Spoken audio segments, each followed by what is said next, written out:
Welcome everybody to another episode of WZTV, where you guys know by now, here on my show, I'm the champ.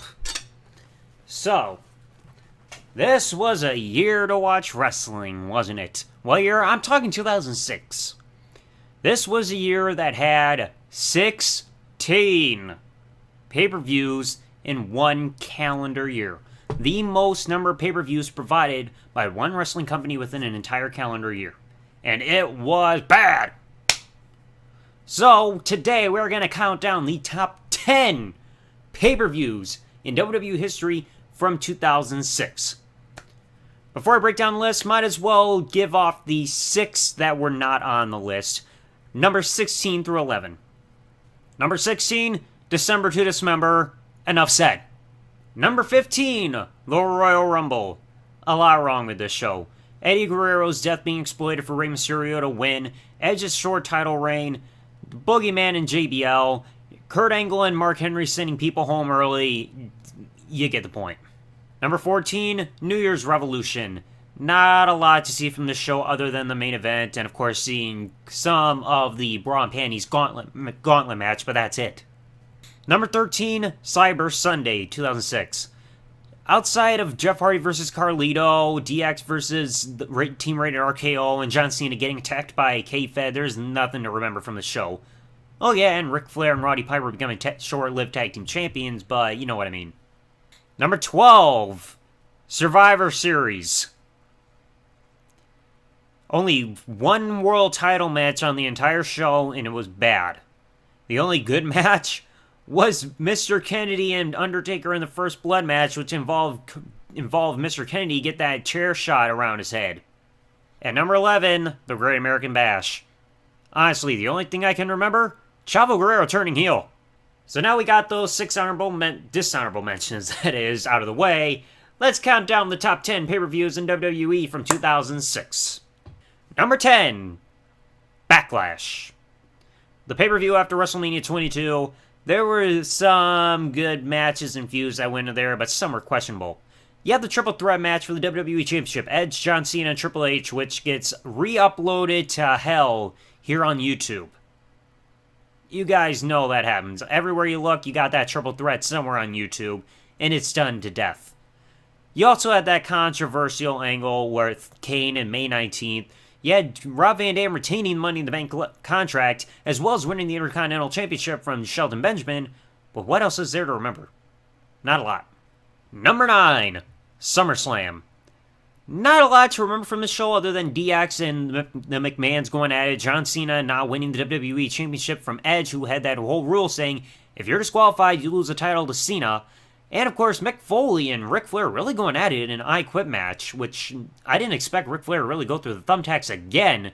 First time doing that since he faced Big Show for the ECW Championship a little while before then. Other than that, number 8, Armageddon 2006. This was pretty much one of the starting points where the brand-exclusive pay-per-views started to fade away after the whole debacle from December to Dismember. Only matches to really remember were Undertaker, Mr. Kennedy in the Last Ride match, and John Cena and Batista teaming up to face King Booker and Finlay in the main event. That's all I can recall. Number 7, No Mercy. Not much to remember here. Yes, you had Undertaker getting a match against Mr. Kennedy.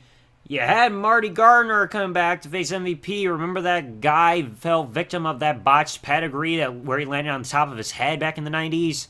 Yeah, that guy. The Fatal 4-Way World Heavyweight title match was nothing special. Rey and Chavo actually had a really good Falls Count Anywhere match. And Chris Benoit returning against William Regal, but nothing else really mind-blowing. Number 6, Vengeance. This was, I think, one of the better pay-per-views of the year. It was kind of a wrongful choice to have DX against the Spirit Squad, but I guess they wanted the crowd to go home happy. But you also had great matches like Edge and Rob Van Dam for the WWE Championship, the triple threat match between Shelton Benjamin, Johnny Nitro, and Carlito for the Intercontinental Championship. John Cena Sabu was an alright Extreme Lumberjack match. This would be Kurt Angle's final pay-per-view match with the WWE when he lost to Randy Orton. And Ric Flair Mick Foley was a questionable 2 out of 3 falls match, but anything else was okay. Oh, and I knew I'd have to bring this up. Kane and Imposter Kane.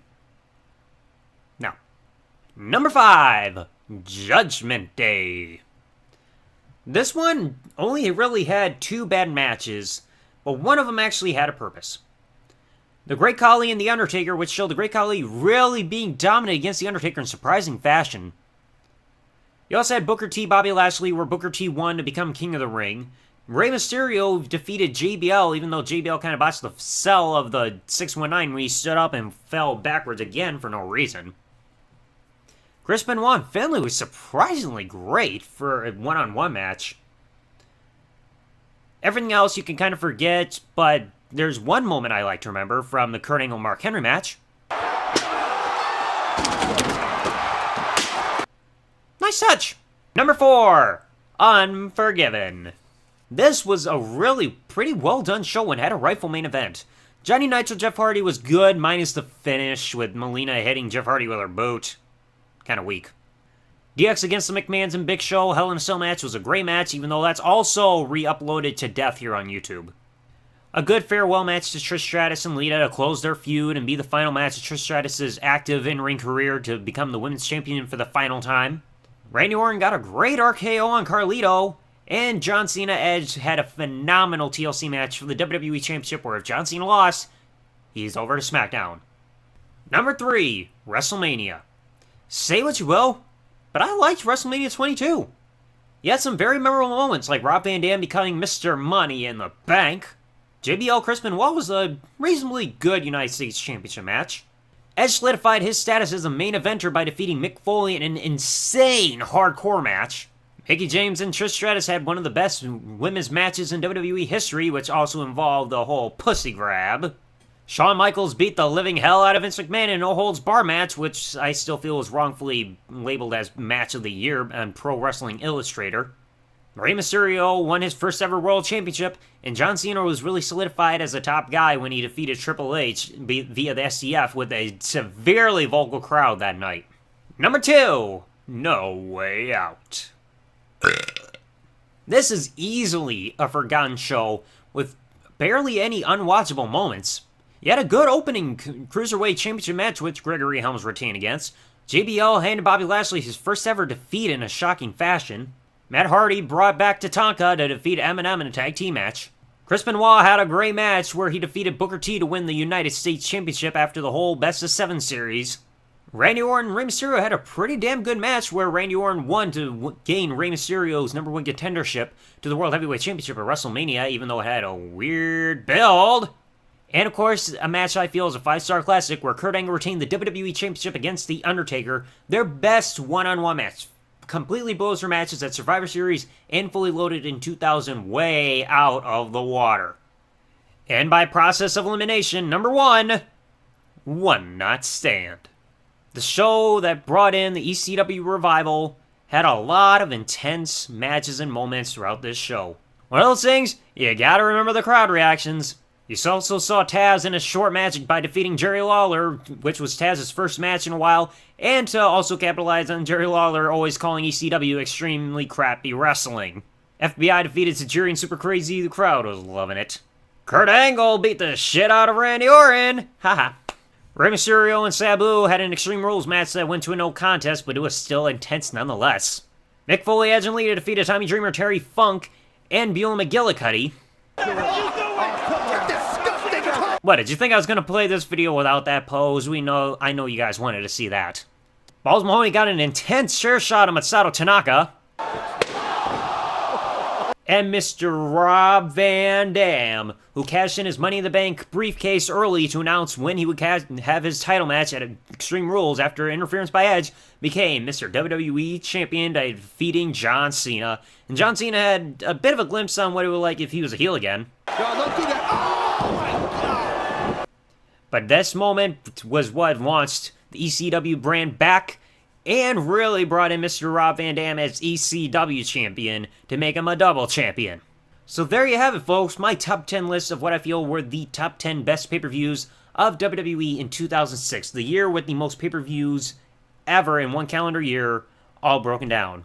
So let me know in the comment section below, guys, what you think of my list. Go ahead and give your list of the top 10 pay-per-views in 2006 in the comment section below. it's all about freaking opinions here. So that's it for another episode of Double Z TV, folks. Thanks for watching. Like, comment, subscribe. See ya. The champ has spoken.